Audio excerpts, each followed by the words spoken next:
Hello, this is Reverend Don Lewis coming to you from the beautiful metaverse and more specifically from beautiful Danville, Illinois, homeland of the Corellian tradition. And today I'm coming to you from Gaia Thrift, as you can see from my background.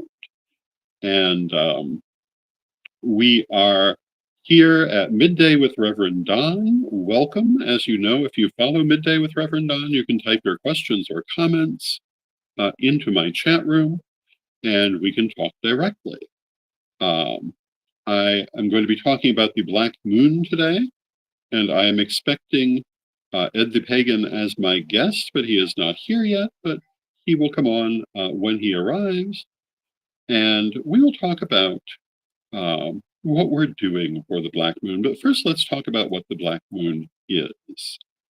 And the Black Moon is the second new moon in a calendrical month, in the same way that the blue moon is the second full moon in a calendrical month. And this represents a chaos moment between the solar and lunar calendars. And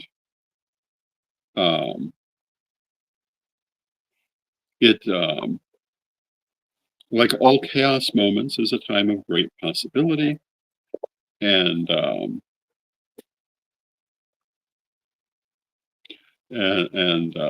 I see our guest is about to join us. But when we have these moments, these chaos moments, it means that old patterns are broken and new patterns can be established.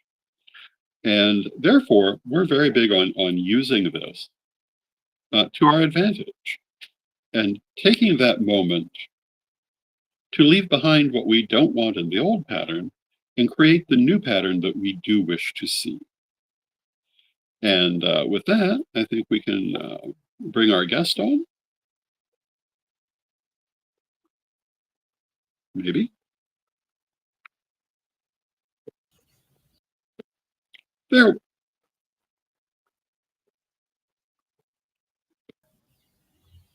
There we are. There we are. Here we Hello. go.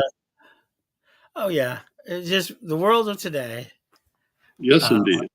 I was having a little difficulty getting on, but it's the nature. Probably in Chicago, there's a lot of crowded internet space. Yes, indeed. So, Black Moon. Hello. Yep. Oh, okay. I Was thought that for a a moment question? technical glitch. No, was that a question? Yeah. Let's talk. Okay. Tell me your take on the Black Moon. Well, first of all, people, and it's been documented that there's a Hmm. lot of different sources for the black moon, but the black moon is relatively a new phenomenon. Yes. The idea of it, and the opposite of the blue moon. 1967 was the last time we had double new moons. And the idea of it was originally that it was the opposite of or similar to the blue moon.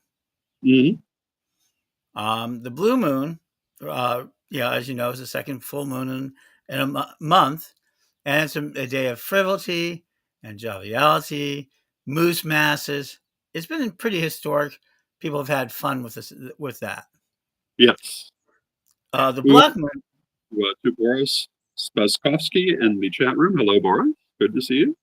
And so the opposite of that would be something that was dark, transformational, dealing with the shadow stuff.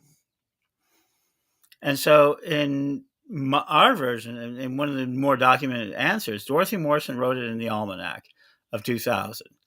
But Hmm. we in Chicago, I particularly, along with Tracy and Lee and a number of Chicago cultists, we were occultists at the time. We've been Wiccans in practice, but we practiced this as an occultist at the Avalon nightclub. Yes. People, Avalon nightclub. We began to play dark theater. We were doing a lot of darker, more heavy metal era, emo heavy metal era in the '90s, spell work and things like that at the Avalon nightclub, part of the entertainment. And the Black Moon Coven, which is is our coven, uh, more Gardnerian base, more of other types of bases, began the Black Moon rituals. So relatively understand, this is something that is very near and dear to my heart. So this Black Moon, 13th new moon of the year, very rare, we're going to do some practices. We're going to do something unique. And remember, the Black Moon rituals for us has always been theatrical. Not the same as, say, a Wiccan ritual or a pagan ritual or a heathen ritual. This is a theatrical ritual, meaning it is performed for a purpose. It has a message, it has energy, and everything else. And this one is akin to spiritual warfare.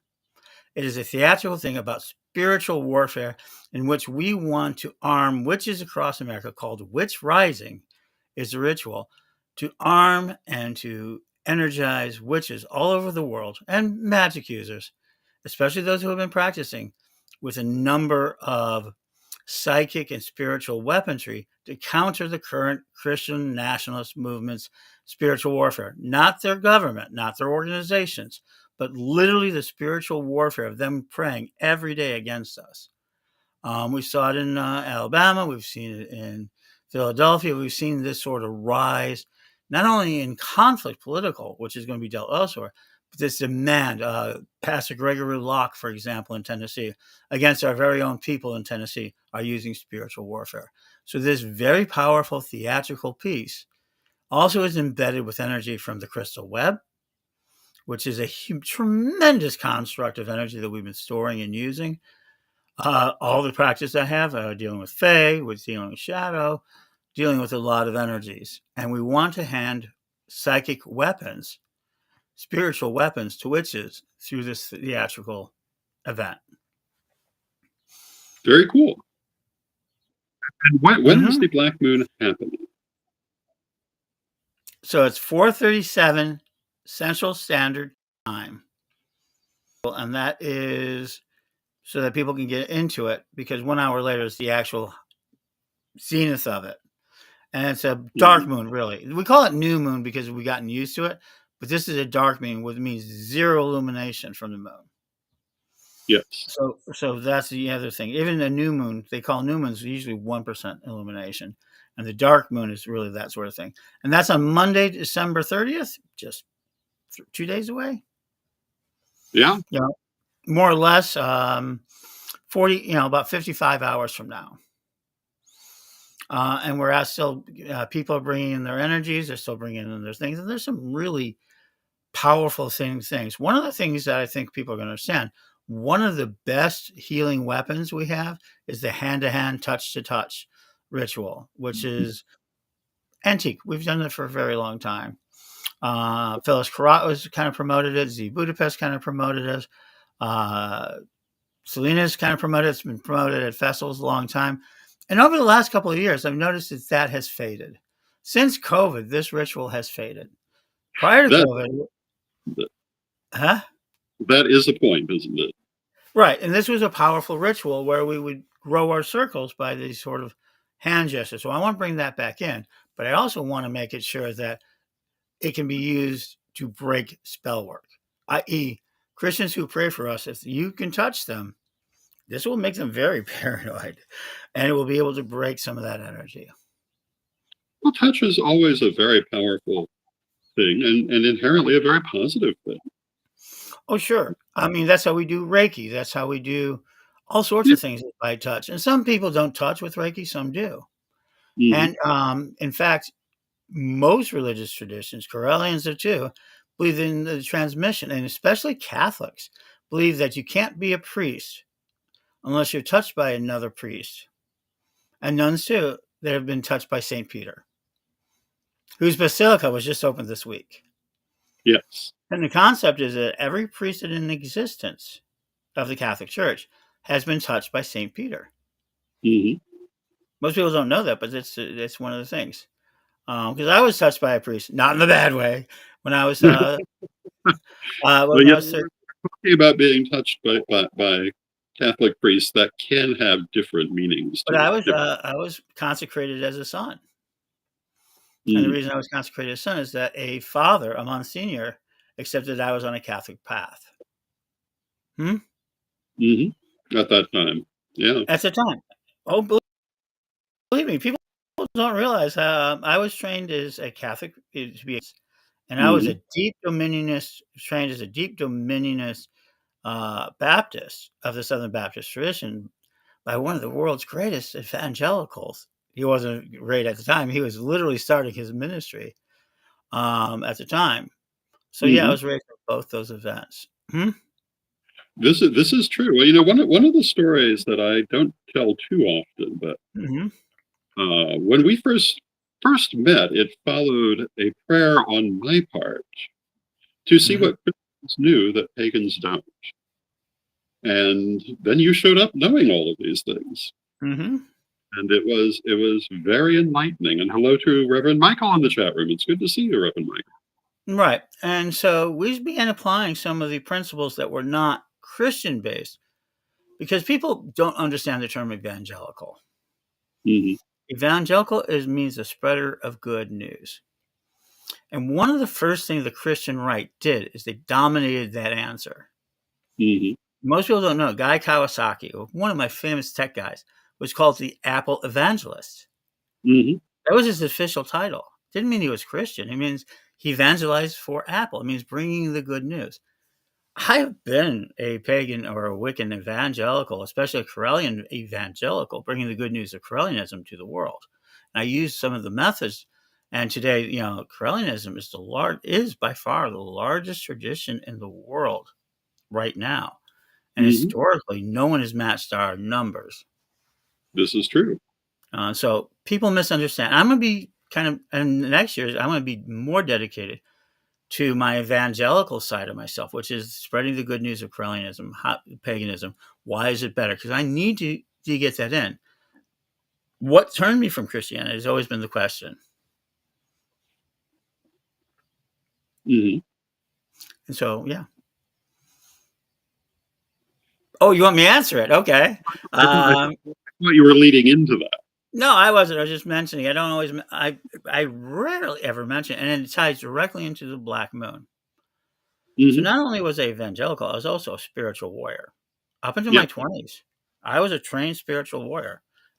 And people can argue that I still am. And so, in a lot of ways, this is my attack on that energy of the Christian nationalists that I've grown up with. Really, the dominionist prayer warriors. This is spiritual warfare. I want to disrupt their spiritual warfare. I want to use this weapon because the reason I left Christianity was a realization of. Uh, Now, that realization has set off alarms. oh yeah, and it has done that. Was over the years is that Armageddon is a war crime. Yes. Armageddon is a planetary war crime. And anyone who believes that the best answer and solution for humanity is Armageddon, which means the death of all things on earth, not the apocalypse, which I'm hoping to set off with this spell, but which is a revealing of a new world, revealing of it. And there's a lot about in the Bible about we needed to come and Tel de Chaudet, a lot of Augustine and all that believes that we were heading toward a divinization. It means we're becoming more godlike. That's the apocalypse. The hmm Armageddon is the destruction of the entire earth to throw it We, all into a pit of fire. Hmm? we want to say hello to Lolan in the chat room. Hello, Lolan. So yeah. So So, the term apocalypse mhm, basically means revealing. the revealing Um, in a dramatic way so that all can see. No one can deny that it's open. and it is not at all the same thing as the term Armageddon. Well, no, it's no. Those were two separate thoughts that got blended together in the hmm 1500s, the 1600s, when war became more and more prevalent. Before hmm that, it was a vision of how the world was going to take it apart. It was a supernatural vision was a new supernatural. Armageddon was a supernatural fight between the devil and all his followers, and that. So it was a supernatural event. hmm And for some, and it was for some, and a lot of evidence to it. It was a recording of what happened to the Maccabees and what happened to a lot of early Christians. That the world, this sort of destruction, and the Jewish world got destroyed right after Christ. I Yeah. mean, their nations, their things, they got to spork. So that was the Armageddon. That was the idea that they will recover. And it was a lot about Jewish people recovering their land and their energy, and that the whole world turned against them. Mm, It's very much the energy driving the current war. That mm, there's only like 20 million Jews. I mean, the mm, fact that I mean, let's not talk about the Palestinians and genocide. Just to have so many enemies right now, and have mm. only like 20 million of you on the 20 million on the earth is something. Mhm. I would say that in its way, that's something that that Western pagans can identify with. Right. So whatever methods that they're taking, I'm not arguing any of that right now. I'm just talking strictly this arm. And the Valley of Medego, which is right, there in the Middle East, is believed that that would be the final reckoning of the Jewish people, and their great warrior would come, and that they would conquer everything so that they could have peace. Now, to be, let me be clear, I am somebody came out of World War II, not me personally. My great grandparents were killed in Ukraine. Mm, As part of the Great Jewish Purge. My grandmother survived. She gave birth to my mother. I am matriarchally Jewish mm, myself. And there are people like me, but my grandmother turned into a Catholic. The minute she hit the ground, saw 1938, Hitler on the front page, she gave up her Jewishness and she mm. never practiced again. But another story, sometime else, about Yeah. how I revealed. But in that moment, I realized that the infliction on people, especially then it came to touch me. I was just like 17 years old when I found out this idea of genocide as spiritual reformation, freedom, was just horrific. It's horrifying. Hmm?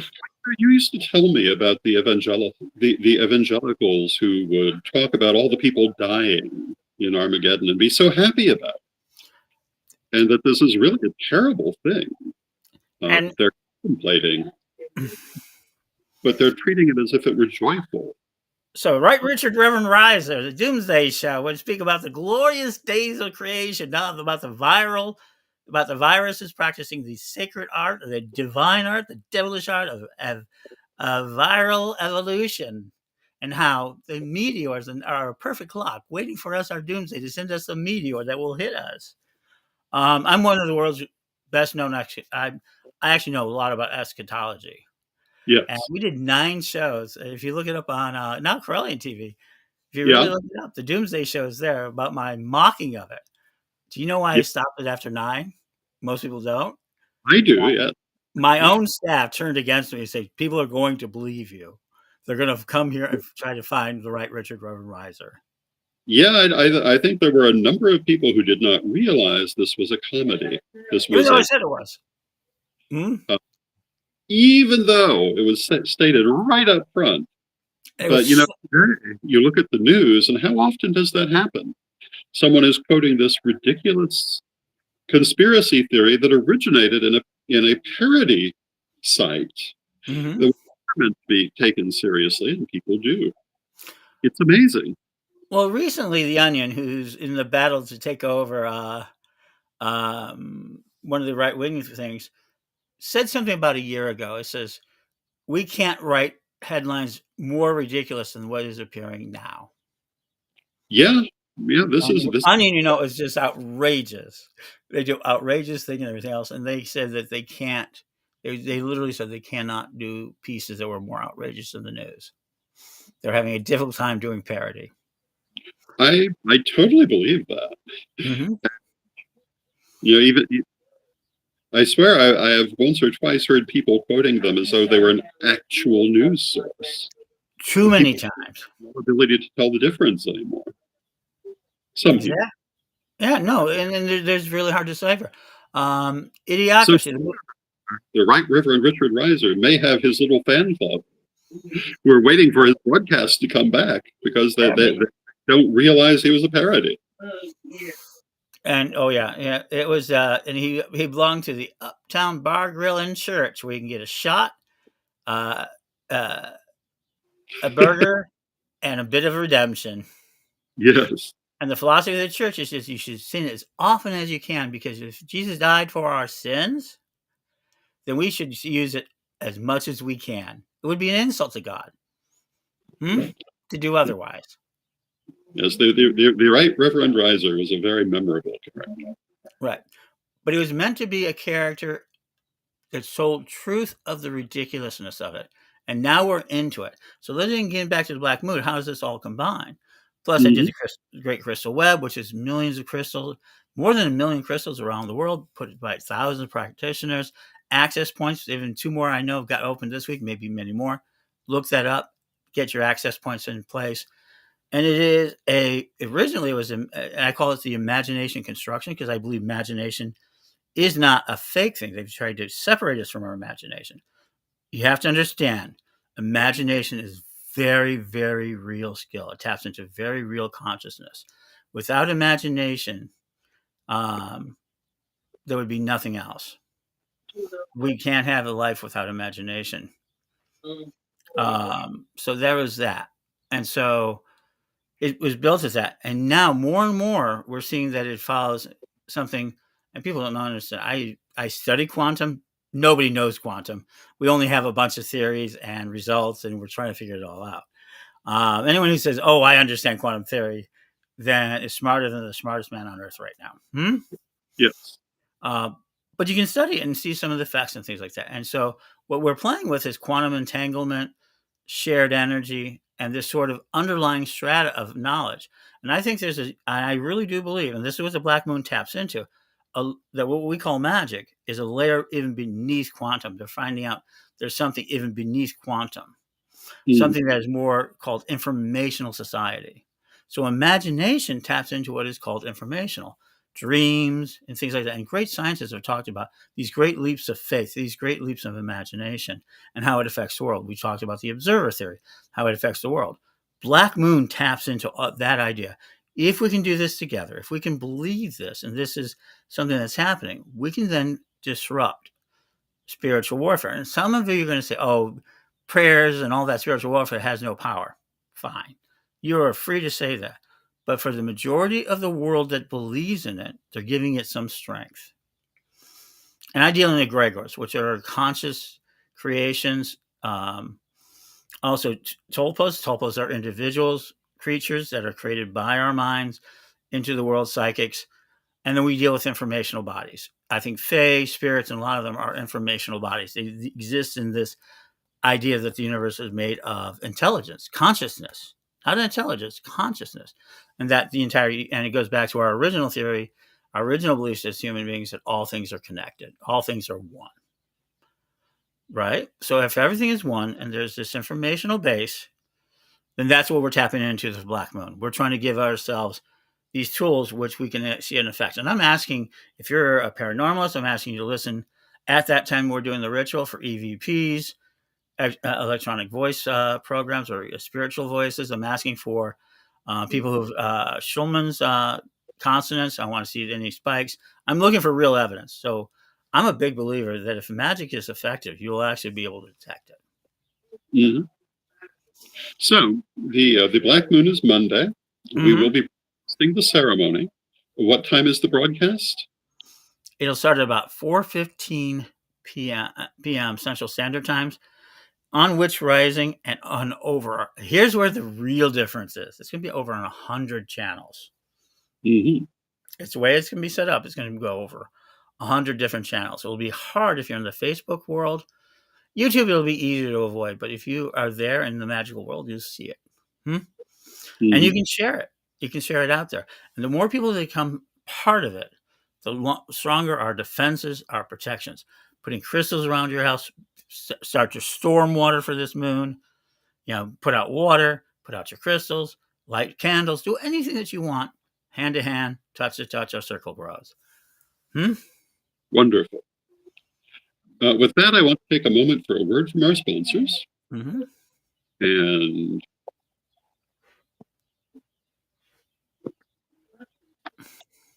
here we go.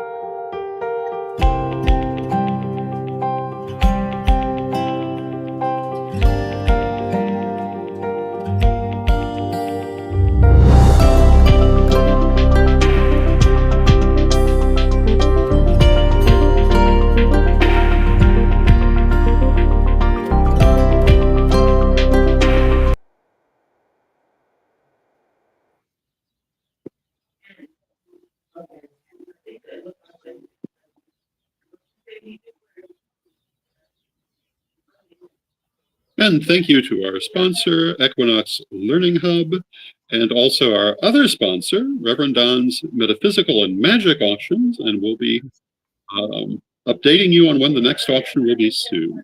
Mm-hmm. And do we have any last minute thoughts about the Black Moon for people? So not only participate in everything else, it'll also be part of where we're going to do it. You're going to hear announcements from the Corellian Church, Communion Church, with our mission next year, which is profound. And this will also set up for 125-25, I believe is the correct date, of the alignment of the planet. So we're going to get ready for that. And if you believe in solar energies, if you believe in mystic energies, if you believe in astrological energies, we're going to start something that I hope rumbles the world. I hope this actually rumbles the world and begins to reveal our world. And then I'm going to actively pursue the Pagan Town, Corellian City Project. And Yes. and that's really one of the most profound things we're going to do next year. And what do I mean? We're actually looking at Danville, Illinois. I'll be perfectly honest. 20-minute city. I've got a lot of theories and things like that. We're going to start the ancient house. We're looking at elder house, making it safer, better. Because, Danville is another city at the battlefront of blue, what they call blue and red, and everything else. And and there's a lot of room for us here. There's a lot of free property, a lot of less costly. A lot of, we can put people in houses for under $100,000. Yes. Without mortgages around. I mean, that's the whole payment for like 4 or 5 bedroom houses. And we also want to get in elder care next year. So why are we doing this? Well, we need some energy. The Black Moon represents the energy to protect us, to join us, to unify us enough to get the space we need to be able to do this project, to make a safety and sanctuary for everyone around. And the first financing method is Gaia Thrift. Yes, indeed. So that's it. I mean, we're going to hear more. I want you, to observe and to attend through the various pages, and let's begin. Anything you've seen before? Huh? I think it'll be different. It will. I know it will because we're working on that. Right, and it's experimental and it's theatrical. Because the Black Moon. Oh, did we ever mention it? Did we ever mention that this is the 13th moon? That when this comes to pass, people will start this as a conspiracy. If we do it right, one of the things that will happen in the Christian world. This is the fun part. They're going to see it as a conspiracy. Mm-hmm. They're going to see this as really dangerous for them. Because they can't avoid it. In a lot of ways, this is conspiracy bait, catnip to conspiracists. So if you want any other reason to do this with us, that's a great reason. Well, there is that. Have fun. So I know that's it. Well, thank you for joining me today, Ed. And thank you, everyone, for watching. Mm-hmm. And with that, we've come to the end of our half hour. Let us close with our prayer, as we always do. Divine Mother Goddess, Divine Father God, beloved ancestors, we thank you for all that you do for us in our lives. We rejoice in this walk we walk together, and we ask you to help us to move forward into the new year with strength and joy, and to take power from the Black Moon to help to shape our lives and our future in the directions we hope they will go. Beloved Mother Goddess, beloved Father God, beloved ancestors, we thank you with great love. Knowing you're always with us, we thank you for your presence. May you be blessed now and always. May you be blessed now and always. And I will see you again on Monday.